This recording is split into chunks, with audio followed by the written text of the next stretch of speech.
Honorable Hubert Furuguta, député national élu des Goma, très satisfait après l'annonce de la fin de la coalition FCC Cash. Il revient sur ce que peut gagner le peuple congolais à travers la nouvelle majorité au micro de Franck Kaki de Colombe FM. Honorable Furuguta Mukasa Hubert, bonjour. Vous avez été, en tout cas, l'une des premières personnes à réclamer la fin de la coalition FCC Cash.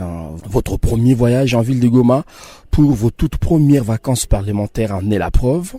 Aujourd'hui, la fin de la coalition est une réalité parce qu'elle est prononcée et décidée par le président de la République. Quelle lecture en faites-vous par rapport aux circonstances du moment ? J'ai toujours considéré cette coalition comme étant un clou rouillé enfoncé dans une plaie en plein processus de guérison. Ces clous infectent dangereusement, n'est-ce pas, la plaie, avec risque de cancer même.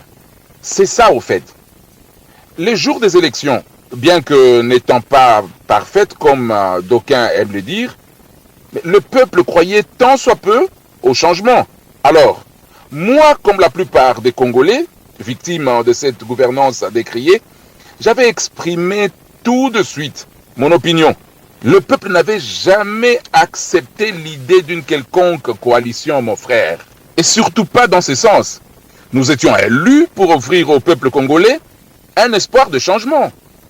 Un travail de restauration d'un État digne dont nous voulions tous. Je me suis alors opposé à cette coalition, connaissant déjà des intentions des amis de l'autre côté. Ça m'a coûté ce que ça m'a coûté, vous le connaissez. Et je n'ai jamais été récompensé par les membres du gouvernement, comme certains de mes collègues.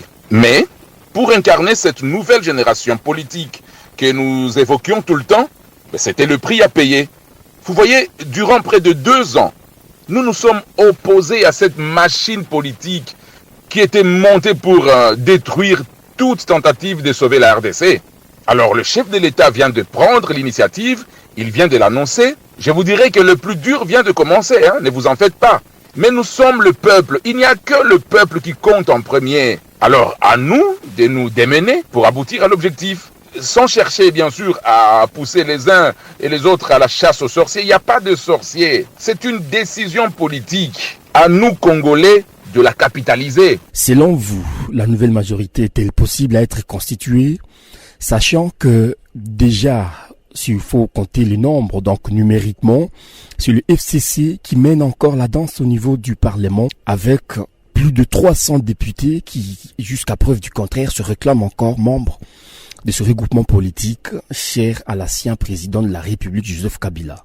Le peuple congolais en appelle à la prise de conscience des élus. À eux de choisir entre l'avenir de leurs électeurs qui ont souffert de guéguerres politiciennes inutiles et la loyauté aveuglée aux familles politiques qui sont opposées même au bien-être de la République, au bien-être de leurs électeurs. La nouvelle majorité est possible si et seulement si la prise de conscience générale de tous les acteurs politiques était acquise au programme du président de la République qui, en le lisant, il est salutaire pour le peuple congolais. Dans vos combats, vous avez toujours dit que vous vous battez pour le peuple congolais. Et que selon vous, à travers cette rupture, que gagne le peuple de Goma, votre fief électoral, et surtout, vu que cette rupture semble avoir marqué le recommencement de l'État congolais? Déjà, si le chef de l'État peut aujourd'hui prendre des décisions que le peuple lui recommandait depuis le début de son mandat, je dirais que le peuple vient de retrouver une partie de sa souveraineté. Le peuple gagne,